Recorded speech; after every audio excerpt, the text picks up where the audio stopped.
Going insane here, like I cannot handle this. Just trying to do everything we can to stay in this and Just don't need to be dealing with this right now.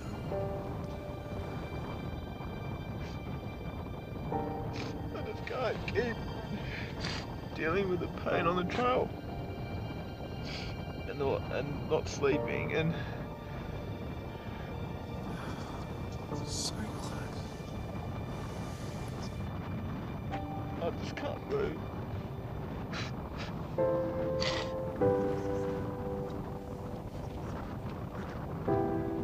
What is this place?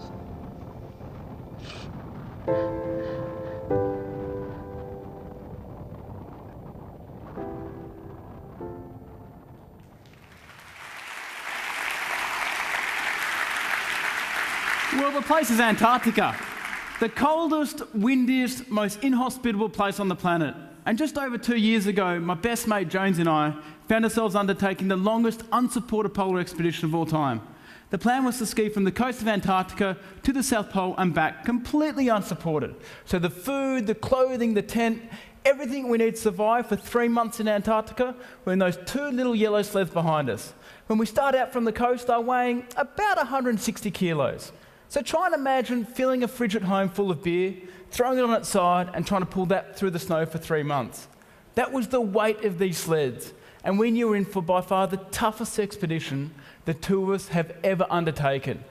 Now, if you rewind a few years before that, when we were getting ready to leave school, my best mate Jones and I were 2 pretty average kids at school. In fact, we weren't athletic at all. This was me just about to go off to my own Year 12 formal as I was leaving school, and I really feel quite sorry for my date there. But Jones and I were both carrying an extra 25 kilos to what we're carrying now, and we were pretty confused and happy blokes. We went through school doing what we were meant to do, both went to university, and I started studying a career, accounting, that I wasn't particularly engaged in. And on the weekends, we'd absolutely come alive. We'd go bushwalking, paddling, rock climbing, but always kept on bumbling through these occupations that we weren't happy with. And then the idea came up one day to paddle across one of the most violent stretches of ocean in the world, the Tasman Sea. And we'd done some smaller trips in the past, and I've got to this crossroad in my life where either I could go down life as an accountant, or I could commit myself to this objective that we did not know if it was possible. And that's when we threw everything we had at trying to unlock this puzzle and trying to figure out if it was possible to kayak 2,200 kilometres, so the distance from here to Moscow, in a little kayak. Seas were going to be up to 10 metres high, winds up to 100 kilometres an hour, and we ended up designing a kayak that was 27 feet long with a little cabin on the back end of it. The cabin was about the size of a coffin and a half stacked on top of each other, so just big enough to crawl into at night time, get out paddling the next day. November 2007, went up on the north coast of New South Wales in Australia and departed across the Tasman Sea. And initially we made some phenomenal progress. Each one of these yellow dots represents a 24-hour period at sea. And there's one day we actually paddled 178 kilometres in one 24-hour period. So the first half of the trip went great. And then as we approached the middle of the Tasman Sea, we got struck by this storm that the two of us will never forget. Seas were the height of this screen behind me. The waves would break, the kayak would get pulled through these enormous, monstrous waves. And it just continued on and on and on. It pushed us up further north, and then we found ourselves battling a 2-week current. We went round and round in circles for 2 weeks. We tried to fight against it, tried to get out, but we just could not make progress. The only way we could escape this current was to paddle 150 kilometres back towards Australia, loop down to the south and come round for another shot. And by thinking a little bit laterally and a little bit outside the box, the strategy worked, and Apollo 13 style, we slingshot our way out of it and continued on towards New Zealand. Barnacles popped up on the bottom of the hull, and they were slowing our progress, so we had to get them off, and we resolved the situation by playing scissor, paper, rock to figure out who's going to go and scrub these things off. Fortunately, Jonesy had to scrub them off. And what we realised, though, was that by scrubbing these things off and the stench of his unwashed body created a burley trail up behind the kayak. And then when it came time to quit for the day, these two sharks popped up on the kayak and started grinding and rubbing themselves up against us. Their skin feels exactly like sandpaper. And I'll never forget going to sleep that night and having less than 1 centimetre of kayak hull between our head and that of these two sharks. It was the most bizarrely intimate night of my life. But fortunately, they left us in the morning and we continued on towards New Zealand. And after 62 days, we arrived at the shore and we were greeted with this incredible welcome. There were 25,000 people on this beach there to greet us in. Feeling that soft, silty sand of New Zealand come up between our toes was a day the two of us will never forget. And while this was all going on, I had this thought. The whole time on the Tasman Sea, that 4,000 kilometres to our right was this continent, Antarctica, that I remember dreaming about as a child. I wasn't interested in reading about Frodo Baggins or Harry Potter wiggling his little wand around. I wanted to read about explorers down in Antarctica.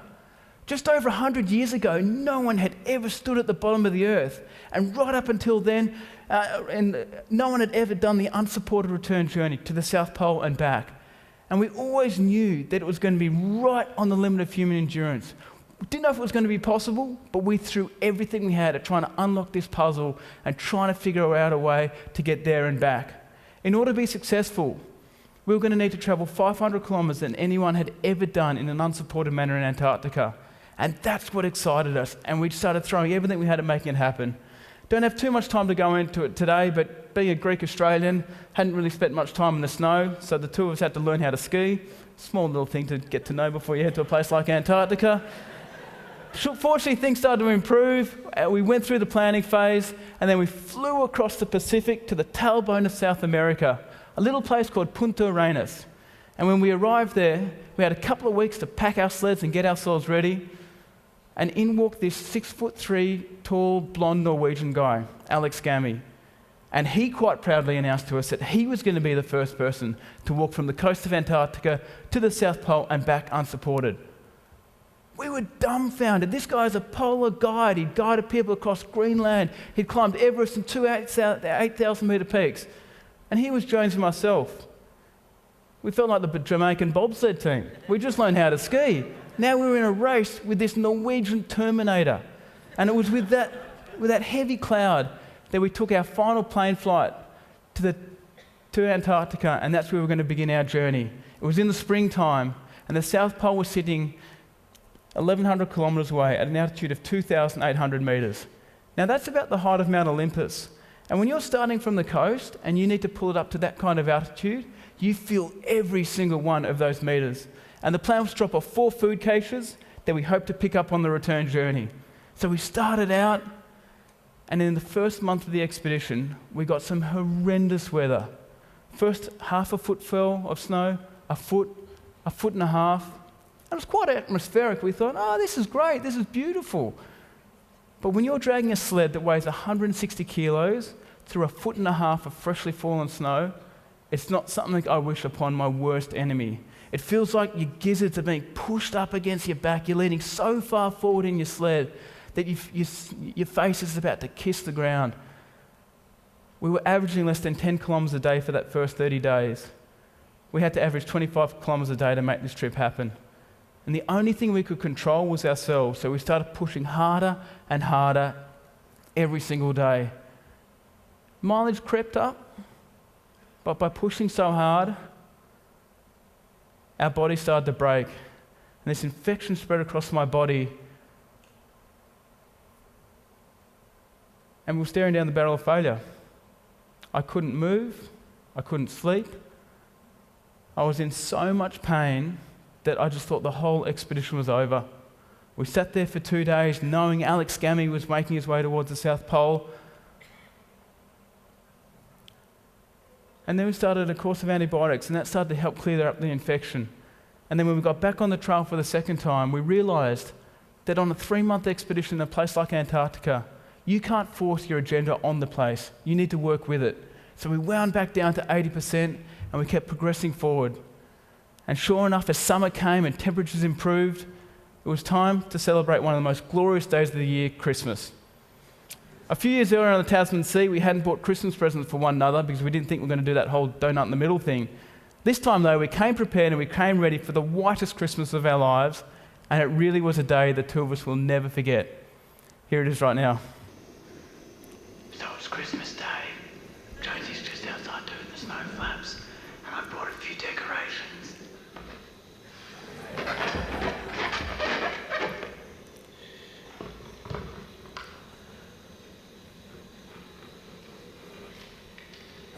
made Josie a little card.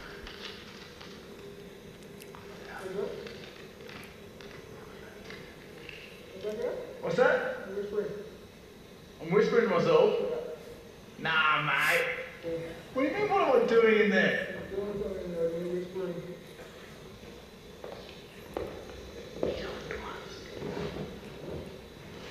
This is his Christmas present.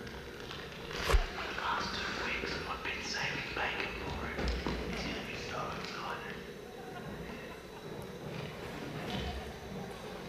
Here we go. Merry Christmas, bride! Merry Christmas, boys! You're kidding me! You're kidding me! You're kidding me! Where did this come from? Where did this come from? For the last 2 weeks, I haven't been eating my meat. You kidding me? Every day, I've been picking a side and it's been for Jonesy. You kidding me? 2 weeks of meat, that is. I can't do that. I can't do that. That's not right. Oh, my business says like shit now. Merry Christmas from Antarctica! Woo! That's a dog!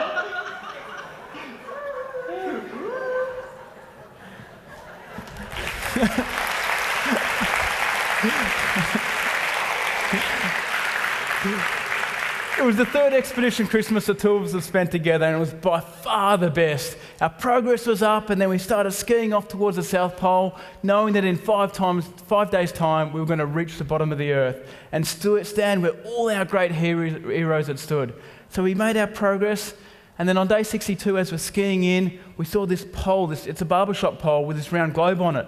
And it literally is a South Pole. And all these flags lying around it. And the two of us were so excited. We skied up to this thing and we started doing donuts around it, thinking, beat that Robert Knox Johnson. We got there far, it took us not very long to go around the world.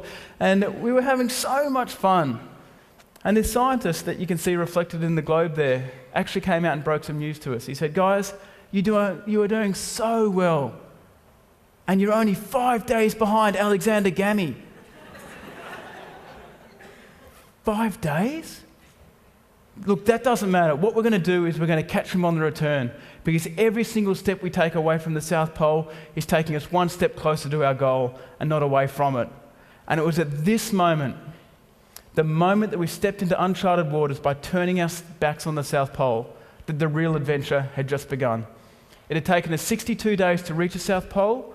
We now only had 27 days to ski that same distance all the way back to the coast. To get back in 27 days, we had to average over a marathon every single day. The biggest day we'd done on the outward journey had been 34 kilometres. So we now had to average 10 kilometres more than our biggest day every single day, or we were going to miss the final plane of the season. And at this point, we didn't know if it was possible. We didn't know if it was humanly possible, if it was possible for ourselves. Our bodies were so wasted away by this point. But we were going to give it everything we had, and we started skiing the biggest days of our lives. 40 kilometres, 45k, even started nudging close to 50 kilometres every single day. And the mileage started to come. It started to melt behind us. We left the polar plateau. We found ourselves skiing along. But when you've been pushing yourself that hard for that long in a place like Antarctica, our bodies literally start to die on us. Our hands and our feet were the first things to go. We lost complete dexterity in the lower 2/3 of our fingers. Our feet became a mess.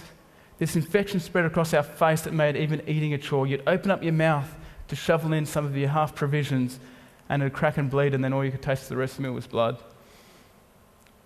The two of us lost 55 kilos of weight Jonesy lost 30, I lost 25. And we did not know, we'd wake up in the morning and trying to walk around outside the tent was difficult. But we always felt that we could keep taking one more step. And when you keep taking one more step, sure enough, the end goal starts getting closer and closer. And on the return journey, as we kept on skiing away with our bodies looking like that, by day 87, we realised that we were going to get back to the coast, but we hadn't caught Alexander Gammy. He'd beaten us to our goal. And we thought, look, that doesn't matter. We've put everything into this thing. And being the second people to have achieved such a journey is a pretty phenomenal achievement in itself. And on the last day of the expedition, on day 89, we packed up our tent for the final time and we started skiing back towards our start point. And we were aiming for this little rock on the horizon, this little black dot. And we were skiing down Hercules Inlet, and because we'd lost all these stabilising muscles in our bodies, we'd fall over and we'd pick ourselves back up and just continue on. And as that black dot started to get closer, we realised that it was actually moving, and it was coming towards us. And it wasn't a black dot at all. It was actually a 6'3" tall, blonde Norwegian guy waiting 3 kilometres short of the finish line so that we could all finish this expedition together.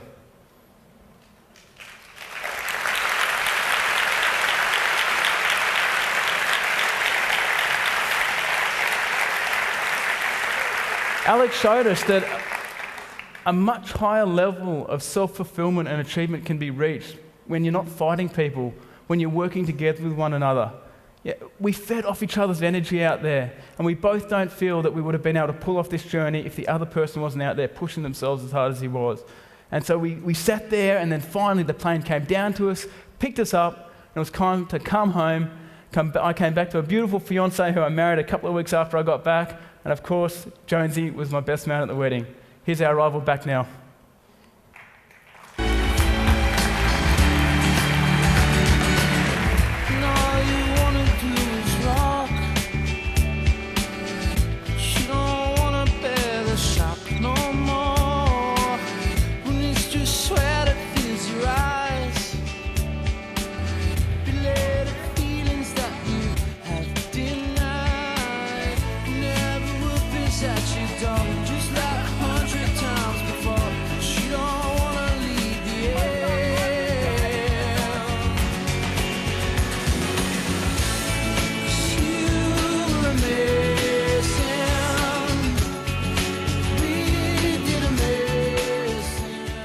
The greatest adventure stories. The 2 Australian adventurers trekking across Antarctica. On a record-breaking trek. Returning from an epic Antarctic expedition.